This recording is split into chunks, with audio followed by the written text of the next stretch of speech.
Empire.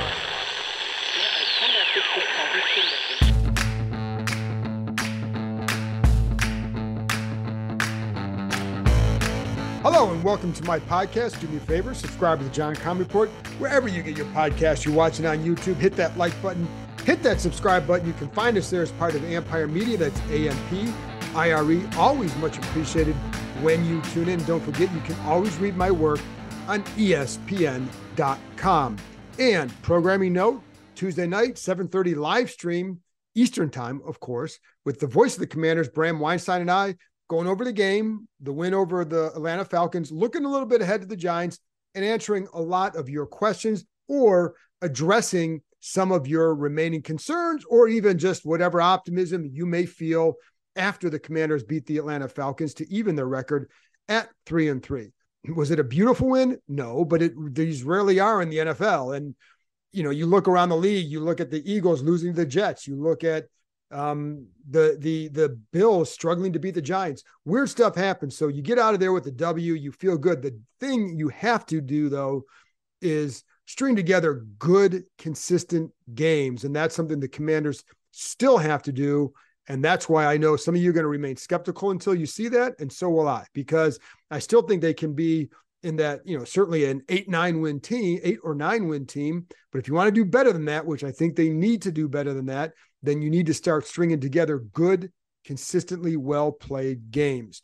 Win or lose, the more consistent you are, the better off you're going to be. So that's what we need to see moving forward. But having said that, a good win nonetheless. You go on the road, you win a game in the NFL, that is a good win, especially because, like some of you were saying, well, the Falcons are a pretty good team. The Falcons have a really good defense. They have a really good running back. They have some really good pieces in the pass game. Just kind of lack a quarterback. But the point is, and listen, what do you think the Falcons fans are saying today? So let's, some perspective here that this was a good win for them. However, we all know that there's still a lot that they have to get done right to not just go from making this, hey, it's a nice win to get up to 3-3, but then to get to a point where you need to say, okay, could this be a 10-win team? And we're not there yet because they've got to show some more things before you can get to that point. Anyways, so again, Tuesday night live stream. Also, I thought that I'm going to go over today, doing my film review. I'm going to go over I focus on the defense today and, just why were they so effective in their Cinco package? And they use the 4-3, some good examples there, some really good examples of what they did well to stop Bijan Robinson, because they did, man. They held him in check big time. And the Falcons run game, which was one of the best in the NFL. So that was the whole, to me, that was the whole key to the game was doing that. So the other thing I'm going to talk a little bit about is, I thought the D-line was as against the run, that front, not just the D-line. I would say the front seven, because a lot of times it was a Cinco package and then linebackers, Cody Barton and Jamin Davis. That was their best overall game against the run. The Cinco package had a lot to do with it. I'm going to give you some examples of what I mean about that and just why they were so effective. And it wasn't just a couple guys. I mean, this was across the board. The best, most consistent effort from that front group this season against the run. I think just in general, I think they played a really good game. And you don't just measure it by sacks and all that. I know you want more consistent pressure, and not just you. I mean, they need to get more consistent pressure. I get that.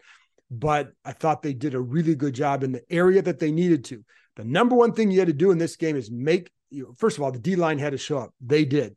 The second, make Desmond Ridder beat you. And that's what they did. And he could not beat them. So people, you can sit there and say, well, he's not a good quarterback. Yeah, that's why you make him beat you, because he's not a good quarterback. And I get it that if they're facing a better quarterback, maybe something goes differently. Well, guess what? What do you think that you could say as a Washington fan the last couple of years, if you had a better quarterback? Well, you didn't. And guess what? The Falcons don't. So this is a strategy you take. I know that the big plays have been a problem and they remain a concern until you get through a stretch where you're not giving up a lot of them. Then it's going to be a concern. But anyway, I'm not going to take away from what this front did in this game, and just that they did a good job.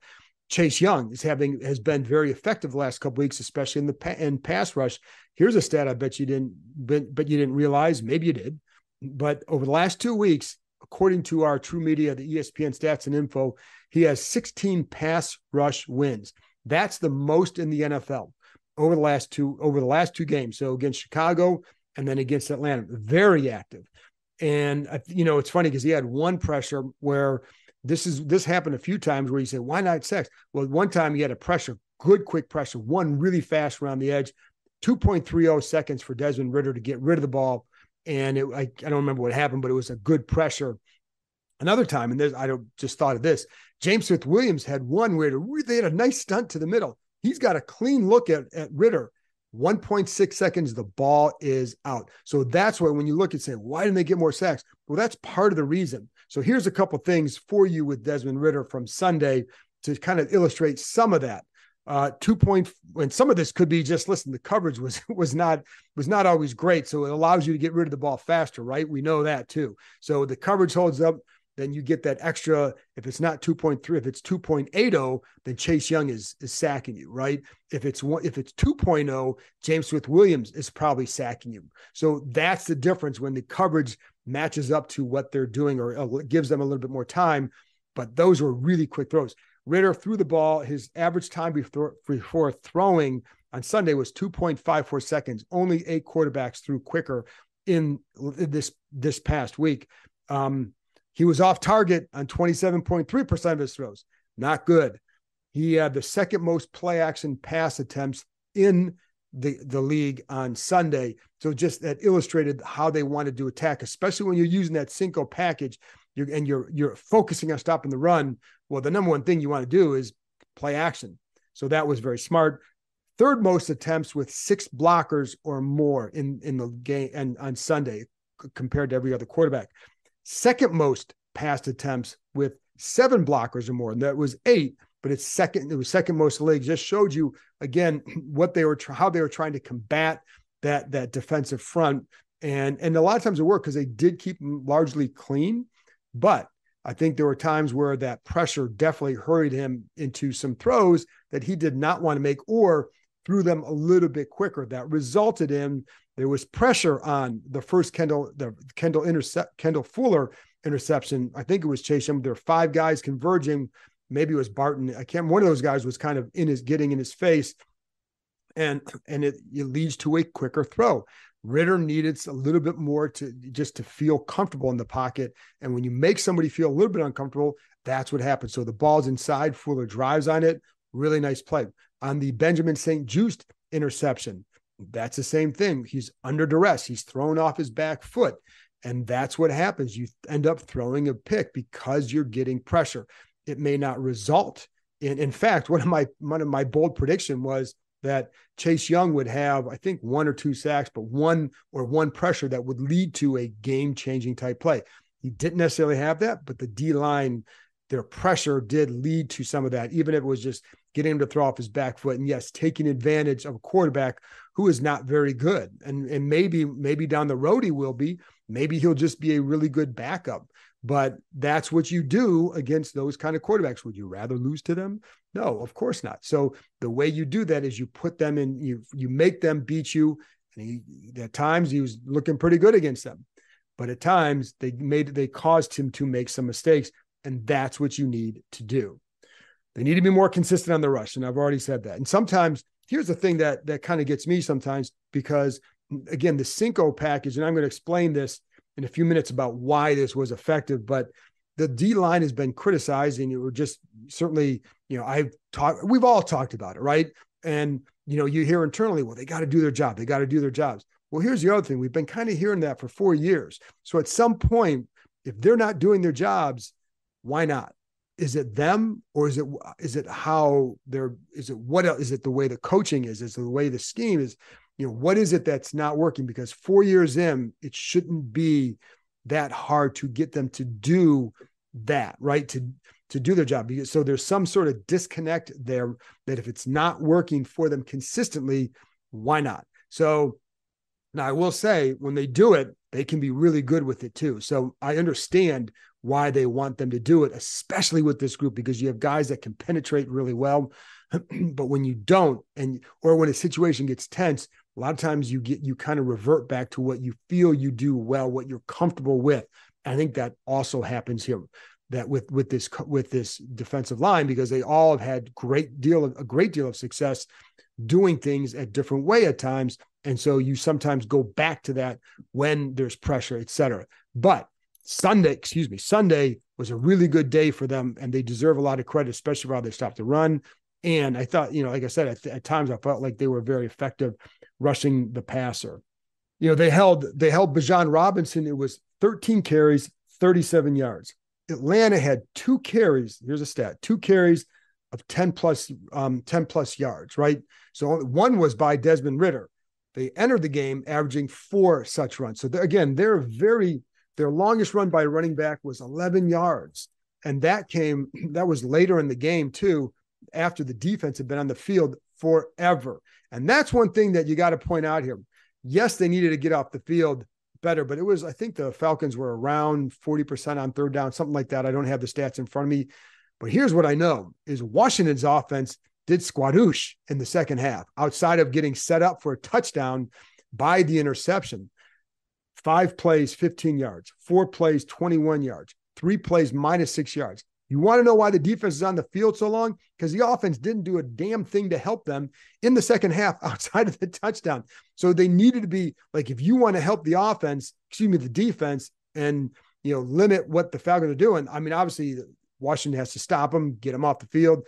I think some of the field time of possession was due to the fact that two punt return by Jamison Crowder, huge game. Good. By the way, I didn't mention him after the game, but I wanted to give him a shout out now because that guy's deserved it. And, I think what you see is like, you can't let this guy leave now, right? I mean, when Dax Miller's healthy, there's obviously you're not going to do that because this guy is a good returner. But if the staff is back next year, do what you can to bring a guy like that back, even if it's just to compete for a job. But at least you have a guy that can do something like he did the other day. Really good vision, and just a good quick decision making on his part. Anyway, but he set him up with the short field. Fuller sets him up with the short field, so that kind of adds to the time imbalance. So did the defense not doing it, but the offense just couldn't do anything in the second half against that defense, which is really good. It's a really good defense, and that was a concern of mine for them coming into the game. I did pick them as a 1-point win, but like when you're doing that, by the way, I had the Falcons only scoring 16. Boom, boom.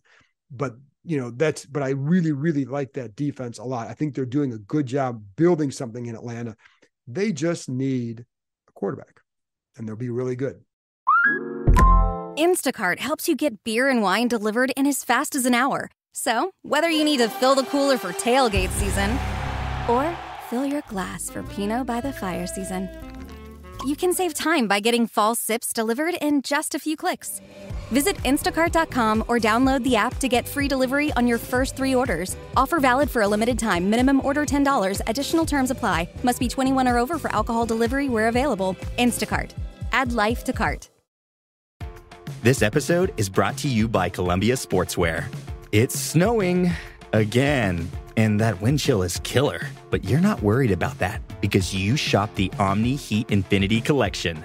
It's warmth perfected with tiny gold dots that reflect your body heat inside and protect you from the cold outside. No snow or chilly temps can stop you now. Go out anyway. Shop the Omni Heat Infinity Collection now at Columbia.com/infinity.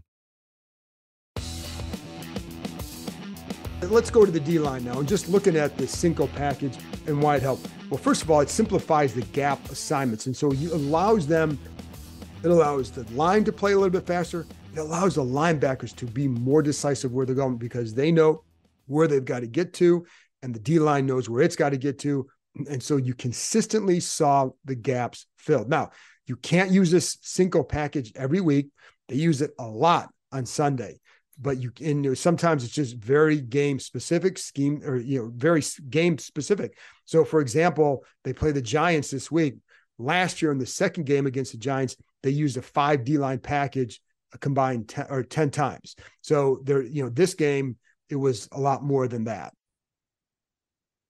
Against the Falcons, the Commanders used a 5 defensive line front 27 times.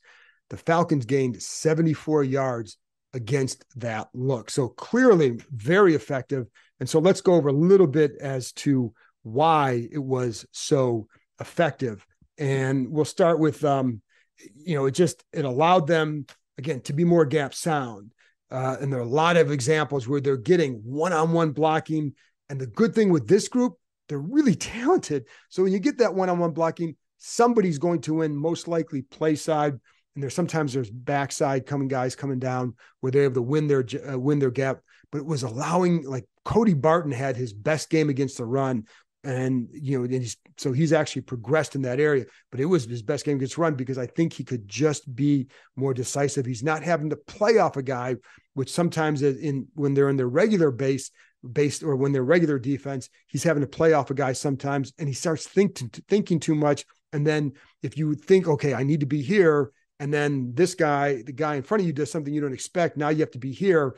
Can you get there in time? And a lot of times it's been no. So in this game, though, I felt like he was getting to where he needed to be, but he and Jamin Davis, I thought, were really good. Khaleke Hudson, really good when they use their 4-3, and I'll get to that in a few minutes. So there was an example early in the game on a tackle for a 0-yard gain. I'm looking at my notes here just so I may get it right.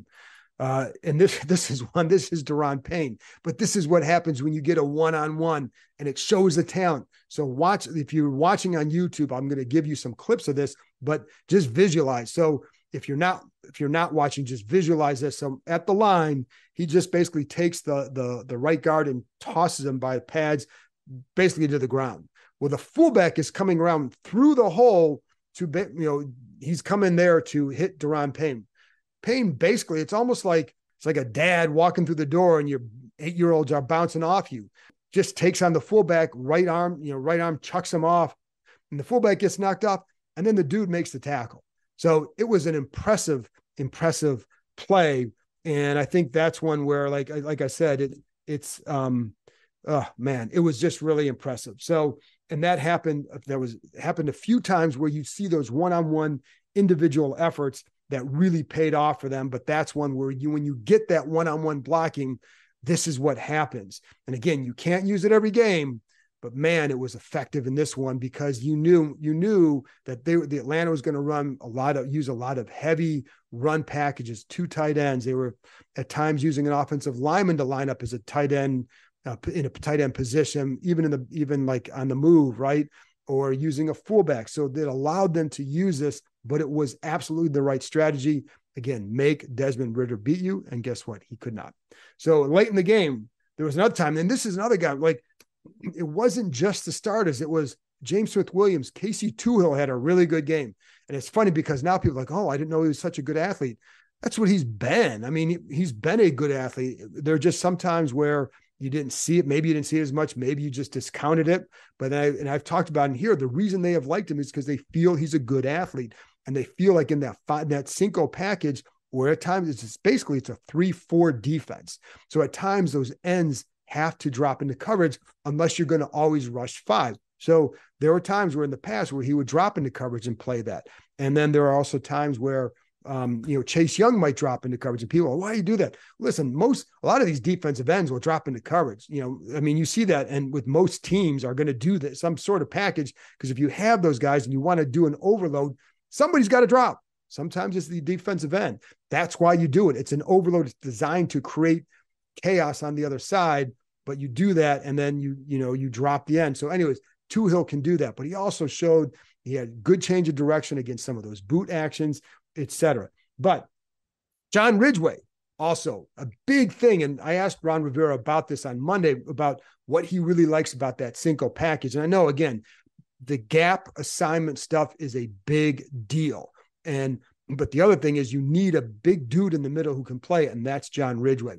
So he played quite a few snaps. I don't have his exact total.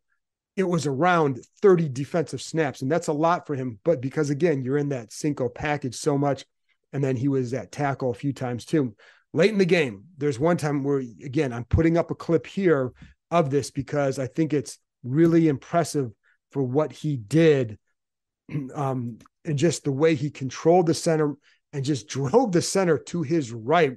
And eventually you see the center start falling back because of Ridgeway just controlling him, condenses the hole for the back. You have Chase Young setting a really good edge, and then the two of them basically converge. I think it was on Robinson on that one, but it illustrates again how they had very little room to run. When you have the end, you have the end in Chase Young forcing the back into the hole, and then you have Ridgeway coming over from the middle and just condensing that hole. And there's other guys around there too, but those two really made it. When you get that, it's really hard to beat you. So again, just a really, really good game. But look at that play by Ridgeway, but even if you can't see it, trust me on this. He really showed a lot of strength, and that I think he's done a nice job for them.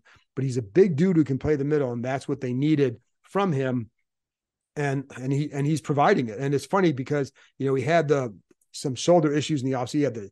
It was a torn bicep surgery, but he also had an issue with the shoulder. And so what he's doing is, I don't even know that he's 100% with that. I don't know. And I would assume at this point in the year, first of all, nobody is. So, I'm sure it's bothering him at least a little bit, but you don't see it because he's showing a lot of strength and he's doing a good job controlling guys in the middle, gives them an edge. So, that's been a good thing for them. And it was a good thing for them in this game. Then you look at the ability to set the edge. That was huge because one of the things, and I talked about this on the keys and predictions on Friday or Saturday, whenever it came out, one of the things is how to stop the run is to get the ends, get upfield fast. And you saw that. You saw the ends getting upfield fast because they didn't. So if he's going to bounce around the end still, then you lengthen it and you are able to string it out, or you're forcing them back inside, which is more often than not what happened. And that's where all the help was, because that's where these guys were winning their one-on-ones. And you saw that a lot. You could see it there's examples of again, Chase Young doing it. Casey Toohill did it. James Smith-Williams did it. They were all doing it. And this is where you go back to that mantra, do your job. Folks, they were doing it against the run, especially. So that was, I'm sure that was very good for them to see. And there was, there's one time where you see one time when James Smith-Williams is doing it, that he's forcing, I don't remember the back, but they're forcing the back there, and you see Cody Barton standing right in the hole. There's 7 blockers for the Falcons, 8 defenders up there. They can't block them all. Barton is free to the ball. James Williams turns him inside, makes the stop. Very small. I think it was a no yards or 1 yard game, something like that. Bottom line, though, it was a good play, but it was all off of that. So, but it started with setting the edge. You could feel that success in the 4-3 as well. And this is where Khaleke Hudson came into play. I like Khaleke Hudson. He plays fast. I love what he did against Dallas. I know that, you wonder why is it? Well, you look at what those other two do. I think, Jamin Davis isn't going to come off the field for him. And Cody Barton fills a different role than I think Hudson would play. But Hudson has a role. When you do that 4-3, you can put him outside. He has that speed. In coverage, I've always kind of felt he's kind of been up and down. And sometimes is that play, experience, whatever it is, it's just something I feel like that he's probably had to work on a little in certain situations, not all coverages, and I know others have problems too. So I understand that. I'm just, I don't want to get into all that. He did a nice job on Sunday. I think he can help you against the run when you play those kind of packages. Why not play 4-3 more? Because most teams don't run what Atlanta does. So you're not able to stay in your base because they're allowing you to stay in their base with only 2 receivers out there. You go to 3 receiver set, you can't use 3 linebackers because you'll get picked apart in the pass game. But when you're using a lot of 2 receiver sets as Atlanta did, then you can stay in a 4-3 or that their 52 look, whatever you want to do. And that's what they did. So there were a couple plays with Hudson where he was just like one of the first plays he made. First of all, he makes the big stop at the goal line. We made a couple, I think there were of his 9 plays, I would say at least 3 of them were really good plays and just in really good position. And there was one time where he's coming from the backside, and I don't know that they knew how quick he was. But it's also he has good instincts and he knows where to be. And on this one, just coming backside, unblocked, but he makes a tackle. He's got good speed. And I think that's what he does well. That's what he can add in that particular package. There was one time where he loses the guy on, I think it was Robinson, on a wheel route, just runs into his teammate. I think that's one where if you're playing more, you have more awareness of where your guys are, because you saw the other linebackers were able to avoid those guys in a similar type situation that you could see them avoid it. But in this case, he just runs it. I think it was St. Juste. And if you go, I saw one time, I think it was Barton cuts underneath and takes the angle up, takes the route away. If Hudson could take it over again, he probably takes that route away, because now you got to make sure you pay attention to this, right? So I'm going to give him, I don't want to say give him a pass, no pun intended, but just like, he hasn't been playing a lot. So sometimes you're going to have those issues, right? But I think he's a smart enough guy to understand that despite him going to Michigan, he's a smart enough guy to understand how to adjust. So I give him that. Like, that's when you're not playing, like, how does it mess with you a little bit? Anyway, but that was one of the big pass plays that they had was that particular one. But he did a nice job against the run, and I think it was really effective. And you saw that in his play. So I just felt like they really simplified. They didn't simplify the scheme, but they simplified the assignments when you do that. And I think it just allows you to play faster. And again, you cannot do this every game, because, can you do it against the Giants? Clearly they want to run Saquon Barkley, but if you're using a lot of 3 receiver sets, it makes it a little bit harder to do that unless you're going to go with a 5-1-5 alignment. So 1 linebacker and then 5 defensive backs. It makes it a little bit tougher, because I think you're going to want to get those guys both in the game, because you don't want, I think that's going to be how you want to do it, because you want, if Barkley's going to go off a pass and the run and a linebackers to cover him, you want Jamin Davis on him, not Cody Barton. Barton is the one who calls the signals, has a green dot. So there you go. But I think you can use it at times, and it can be effective because of what it does. And, the other thing what you hope if you're Washington is that what this game does say, when you do this, this is the result. And they should feel really good about that aspect. By the way, I forgot there was another time too. And I don't have an example of this, but just trust me on this one. There's one time where the play's flowing to the left and Jamin Davis is like getting blocked, but Daron Payne comes over and just drills into Jamin Davis.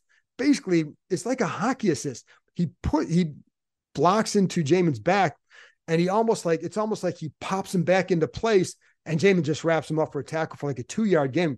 It looks like he might get a little bit run over, but because it's almost like the opposite of the brotherly shove, right? Or the tush push, that it was in reverse, where it actually Daron Payne just makes a really good play and knocks, gets Jamin Davis back upright. I mean, he wasn't falling, but he was kind of stumbled a little bit, but he gets him righted, and then he makes the play. And it's funny because, again, Daron Payne doesn't get credit for the tackle, but he certainly gets an assist from me on that one.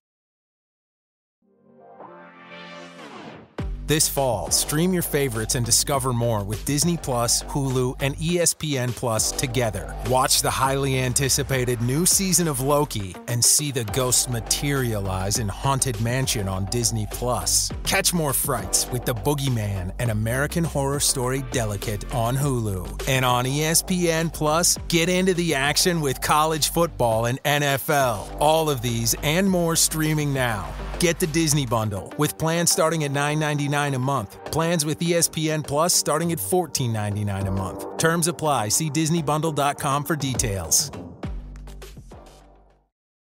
Apple Card is the credit card created by Apple.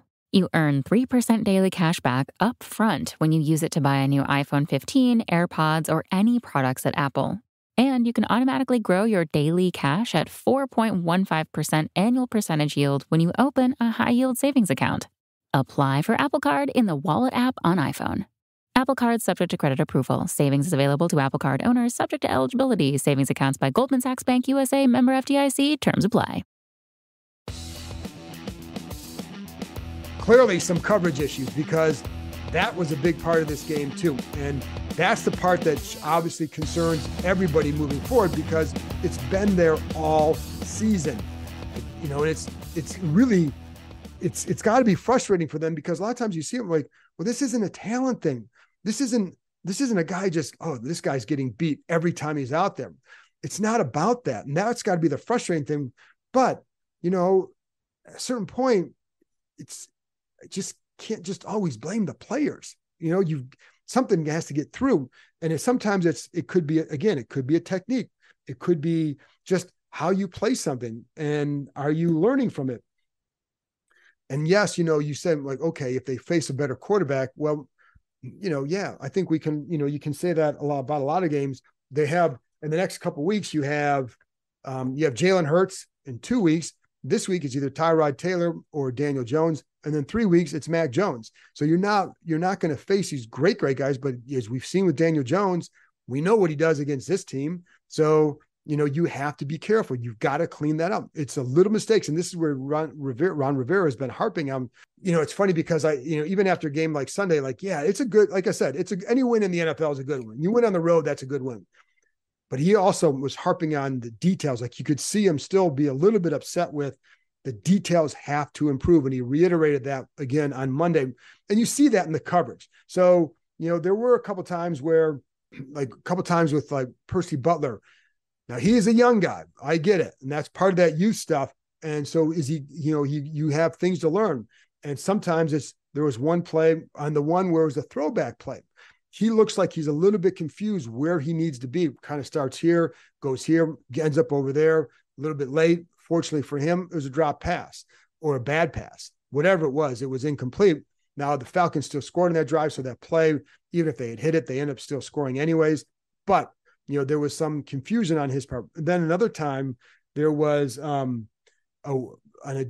missed deep ball. On the missed deep ball, one of the things is, first of all, the safeties were a little bit shallow, about 11 yards, which is not bad in the cover in the too deep. Maybe you want to get a little bit. Let me tell you this. If you think there's going to be a pass, you're going to be another yard or so deeper. Not a whole lot, but point is, like, I think they were anticipating a run. So there's a little bit shallow, but he's in good shape on his back pedal. I think the mistake he makes here on the deep ball is not opening up and running with the receiver until the receiver was a little bit too tight with him. So he wasn't able to stay with him to prevent maybe what could have been a really big play, or maybe be in position to make a play himself. Now, I will say I think it was later in the game, different sort of coverage, but you saw him turn and run sooner and took that deep area away. There was not thrown down there, but he took it away because he did that. So that's always a good thing to see when a guy in again, not the exact same situation, but he then learns on the next time where he's got to be in a situation where you got to turn and go. And he did that, but it almost hurt him here. So again, he can do it. You see him do it, but you've got to do it, because if you don't, yes, I agree with you. That will hurt you in another game if you're not careful. And I think that's something you have to do. On the 4th and 4 play, on that, if you remember, like in the fourth quarter, 4th down and 4, and it was, I think it was to number 18, Hollins, catches it like, it was like 6-7 yard pass.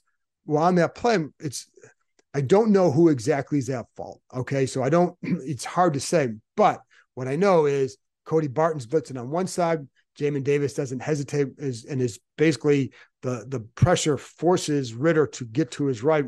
So Jamin's rushing that way, and everybody's in a cover 0. Cam Curl has that area, and he's, there's some a good amount of grass between he and 18, and that's where the ball goes. So it's an easy completion. Again, I don't, was Jamin supposed to drop? Well, again, based on the way things look, I can't say for sure exactly what happened, but what I do know is everybody else is in man. And I do know that the secondary coach, Brent Visselmeyer, at the end of the play, just kind of had it dropped. He just raised his hands, just dropped his hands. It's like, what are you doing? So if that's the case, then you would think that it would have been Cam needs to be up on that one. But again, I can't say for sure. What I do know, regardless, it doesn't even matter who's at fault. What the problem is that somebody didn't execute their assignment, and that's And if you get that pressure, and if he's supposed to drop, I know there were a couple of times where Jamin was served in a spiral. If he's supposed to do that, well, then you got to stay back a little bit. But when you start to run, he's going to mirror the quarterback. But he just kind of came up right away. But if the pressure's got to come, then if you're the safety, you've got to be coming up. You've got to narrow that gap and be ready to drive sooner. And there was just too much gap between he and the receiver. So whatever the reason was, and again, I don't know for sure. And so I know Cam is a very smart player, but sometimes guys just get it wrong. But that's the stuff that can't happen if that 4th and 4, maybe that ends up killing them because, if they score in there or whatever, or in another game, I mean, like it could have cost you another game if you're not executing your assignment with whoever it was. Doesn't matter, because if somebody messed up. So if one guy messes up, that's all it can take. And that can cost you a game, and it can cost you maybe a playoff spot down the road. So you need to get that stuff sorted up. That's what Rivera's talking about when he's talking about the details of a situation. Then it's funny because like Benjamin St-Juste, he gave up a few plays on Sunday. He makes a big one.